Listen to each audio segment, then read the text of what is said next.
to the Adventures of Pipeman on W4CY Radio.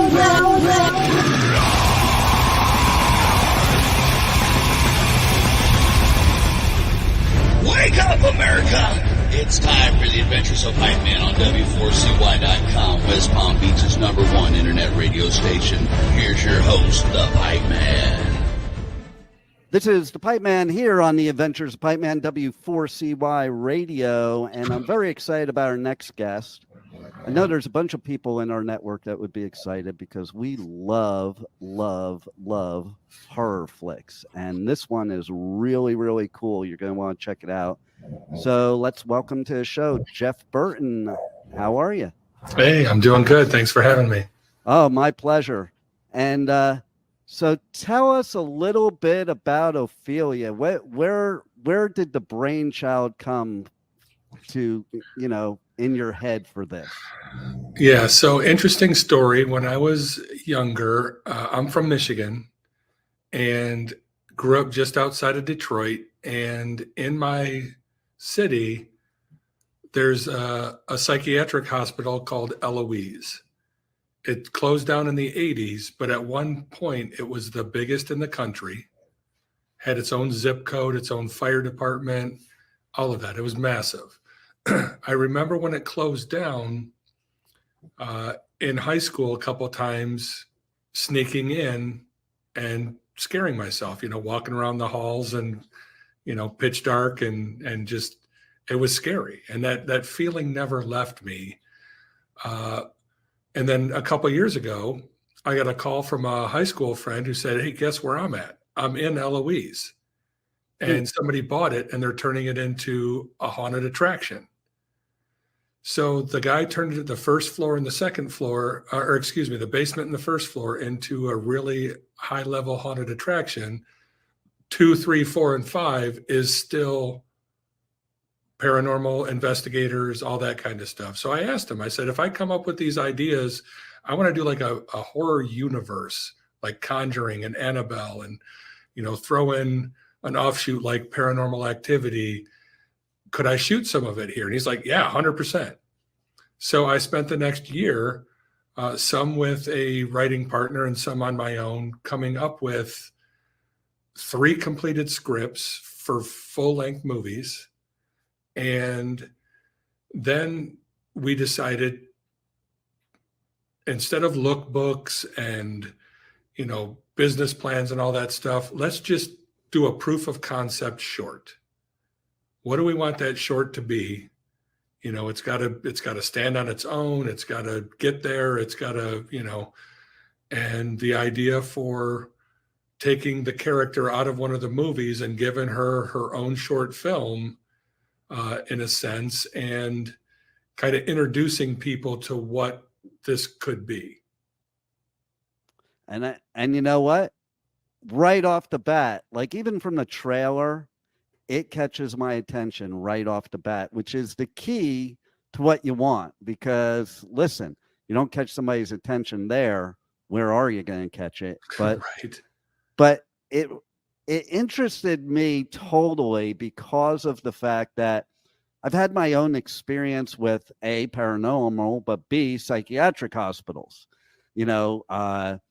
I used to live in a house in Marlboro, New Jersey, directly across from the Marlboro State Hospital, which also no longer there. And me and my bro used to sit outside on the front porch, and there was some weird stuff that would go on at night outside that hospital. No and question. We weren't sure whether it was real, paranormal, or what was going on. But it was like, I think we're going to go back inside. I'm with you there. And then I had another scenario. You're going to laugh at this one because this one I've never told on the radio ever. But my father was, he was kind of a party animal, and he ended up going nuts from that. And my family locked him up in a mental hospital in California. And I went down. He wanted me to break him out of the place. He called me. And so I was like, I don't know, 16 years old. I went down there. And when I walked in the place, it gave me the creeps the minute I walked in. So like something like this is not just a horror flick. It's like, it's real life, this stuff that happens. And so tell us a little bit, without ruining the movie, a little bit about the story behind the short and the full-length movies as well. So what I did was, I tried to create this backstory of, in the late 1800s, they were putting people in asylums for anything, like tuberculosis, gonorrhea, menstruation, like, not to mention just normal things, but even Parkinson's and like anything that they didn't know, you had to be crazy and they put you in an asylum. Well, what if in a remote area, the government actually authorized the build of a massive asylum for the worst of the worst, like people who were criminally insane and all that stuff. And what if there was a doctor that headed this whole thing and he did his own types of experiments, like really throwing the rule books away and anything goes? And what if this doctor had a little girl? That's where Ophelia came from. She saw all this. Wow. And that's not even so far-fetched, because I lived in Agora in high school, and 90% of my friends were locked up in Woodview, Calabasas, which is also no longer there, for the same type of reasons. Like, parents couldn't control their kids, so they didn't know what to do, so they got pitched to put them into these mental hospitals. And there is some weird stuff that goes on in mental hospitals that, again, that's what makes what you're doing so great, because it's not far-fetched. There's a lot of weird stuff that goes on. Well, I have this paranoia of what if you get wrongfully put in an asylum and they start giving you medications that completely put you in the mindset like you should be there, and not from the outside, they're looking at you like, see, he is crazy, but it's really just the medicine. And what if that gets worse and worse? So that, to me, is maybe the foundation for all of this. And one of the movies I wrote with one of my writing partners, which is right here, Seven Cells, that's what that's about, which is, what if you woke up in a concrete room, total darkness, you didn't know where you were, why you were there, and worse, who you are. And then you find out there's 7 others. That's like the first 5 minutes of that movie. And then it gets worse. So that's my paranoia. And then and that all happens to take place in this asylum 180 years later. Wow. But there's all this Ophelia stuff. And I have like an 1892 backstory film that kind of, you see it unfolding in real time. Then movies like the short film you saw take place present day. And is Ophelia a ghost? Is she, who was there with her? Because you saw the ending without giving anything away. So I think a lot of people have paranoia of, even if it's as basic as, what if your fate was out of your hands? Which it usually is in those places. Right. Yeah. And I started, with a super low budget movies, back when I was younger, and, that starts with just the simple, crazy person running around hacking people up. And, that's kind of what you cut your teeth on if you're a horror movie fan. And, I grew up on John Carpenter and Friday the 13th as well. And, that kind of stuff, Freddy Krueger. So that's all in me. But then all of a sudden Scream came along and it was different.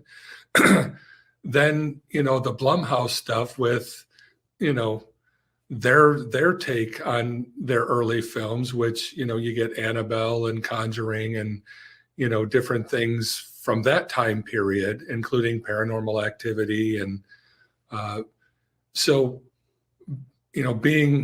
having been around for a little while, I've experienced quite a few takes on the horror world.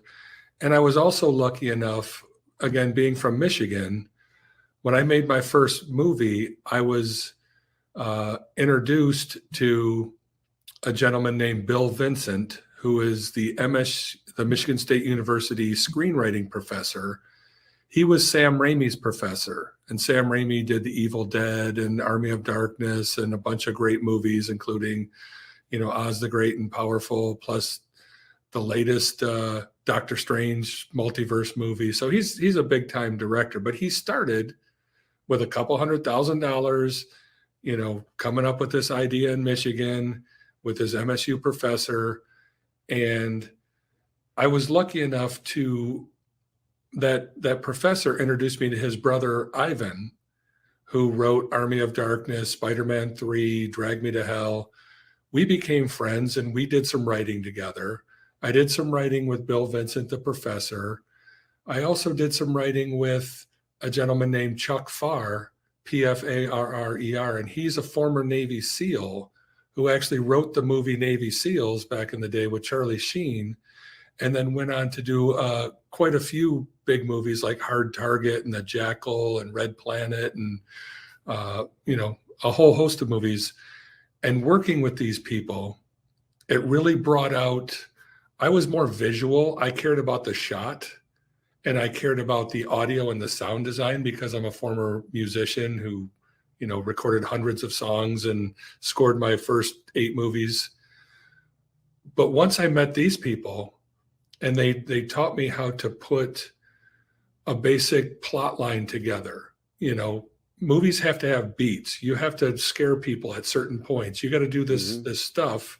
And there's a process that people are used to receiving. Now you can always variate. You can always take risks and change things up. But generally speaking, there's a formula that if you can get a story to weave into those plot points and those expected things, and then some unexpected things, and then your own twist on things, that's when you start separating yourself from your early works. Yeah.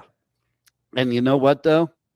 I have to say, I personally sometimes like a low budget because I think you take some of the movies now that are remakes of movies from back when I was a kid, like 70s and 80s. I don't like the newer versions. Like I like the older versions, even though it didn't have the special effect. It's just more real. And one thing I can say is while I was watching Ophelia, I didn't get to feel it was low budget at all. I felt like it was like a full motion picture, and credit to you and because also not many things scare me too much, and right. That like we got Halloween. I go to haunted houses and I scare the people trying to scare me. Like I never really get scared in a haunted house, but in real stuff I've been scared, and that's the feeling I got from Ophelia, like it was real. It wasn't a movie. It wasn't something where, oh, I know what's going to happen next. It was like, get me out of here. I appreciate that. And a little side note, I did a screening at a theater and invited about 50 people, some people who worked on it and their families, the little girl and her mom and dad and grandma and grandpa and aunts and uncles and stuff. And then other people that I've worked with through the years, because I took 7 years off just to write screenplays. Like I took some time off of filmmaking because I wanted to get better as a storyteller, because I knew I was always going to care about the picture and the audio. So I did a surround sound mix of Ophelia, which I'm proud of myself for learning how to do that. But as the person who did the sound design for it, I was able to, you sit in complete circumference of what that house sounds like.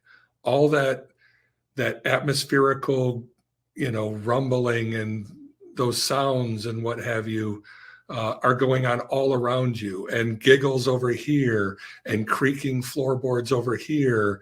And then somebody says Avery off to the front right. And, everybody, when it got done, that was the first time I ever felt really fulfilled, because everybody sat there in silence until the end of the credits, because, a little girl singing creepily with reverb is always good to sit around.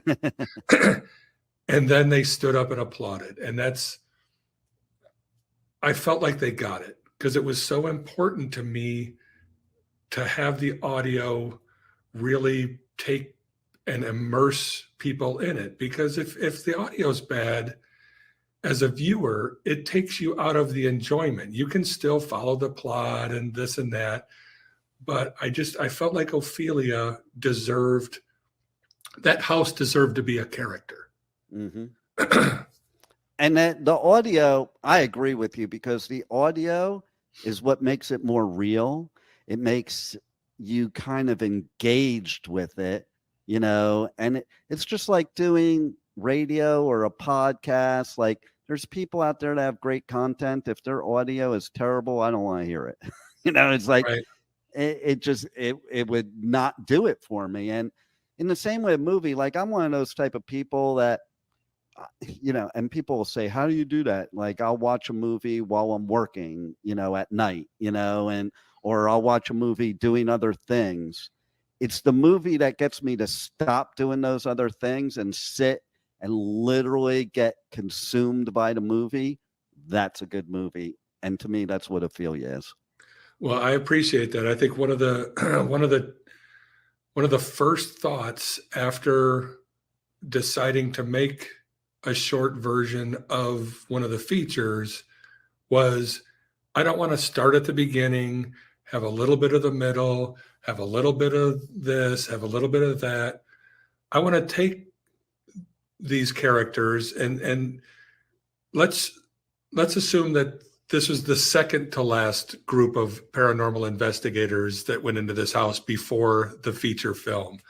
And I wanted to start at like the 11th hour. Like, right. I didn't want a slow burn. I didn't want to take 18 minutes to finally get to one cool thing at the end. I wanted to make it seem like everything's already gone wrong. Everything's already in a bad way. And this girl is about to, have a pretty bad 18 minutes. Yeah. And, it's funny because when I first looked at it, I didn't see the writing part about headphones, and I was just looking at it. And then I noticed where it said, put headphones on. And man, that was good instructions. People need to follow instructions, because right. That made all the difference in the world too, because the sound that you're talking about and what you created, like, it totally, when you're putting the headphones on, it totally engulfs you. And right. It's almost like you're there. That's how I like to feel in all the movies that I've done, is like, you are the extra character. Like, I do a lot of handheld stuff. I'm in with the people, and I wanted people to feel like they were in the house too. Yeah. And that's the way it should be. Now, speaking of which, tell everybody how they can go to the website, how they can check out Ophelia, how they can see not only the trailer, but the full, movie. And anything you want that you would they would connect to you, socials, all that good stuff. Yeah. So go to opheliamovie.com. You can watch the trailer and you can watch the short film there. It also shows, some movie posters, and we've entered a bunch of festivals, film festivals, and we're winning a lot of them. We're honorable mention. We've got best special effects makeup, best film, best little girl actor, different things like that.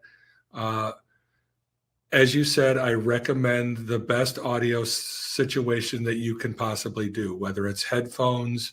Some people have their computer set up with really nice speakers. If you've got a smart TV, you can just go to YouTube.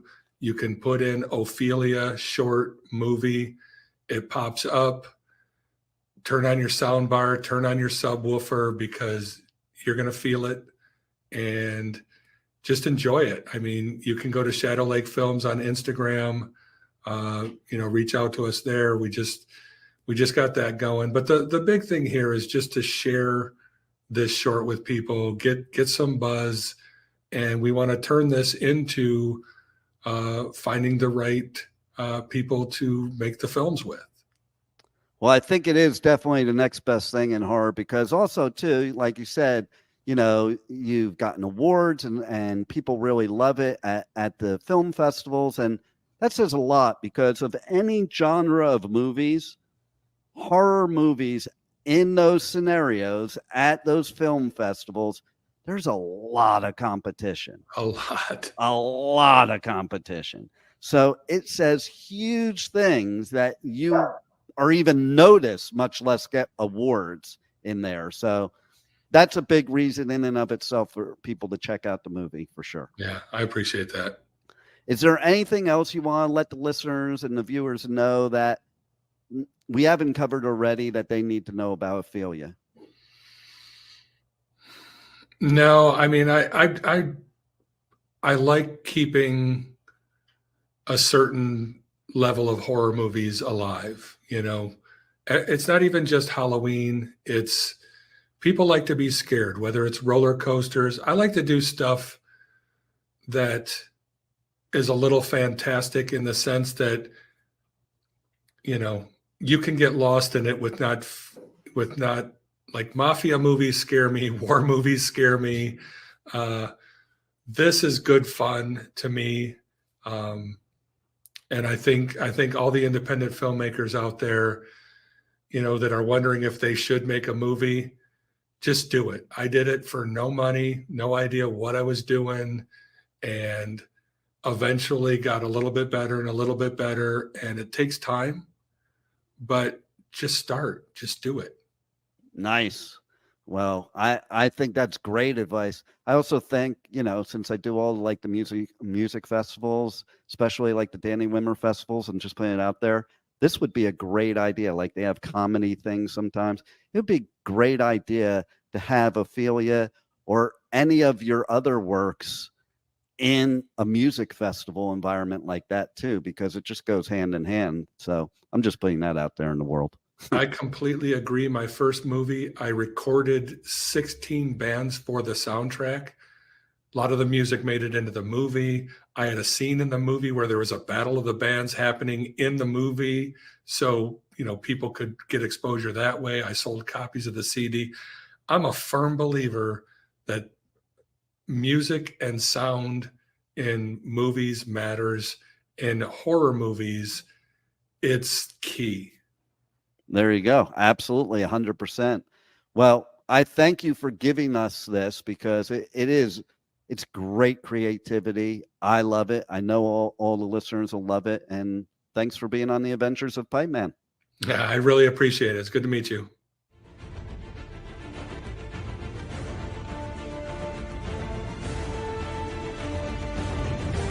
Thank you for listening to the Adventures of Pipeman on W4CY Radio.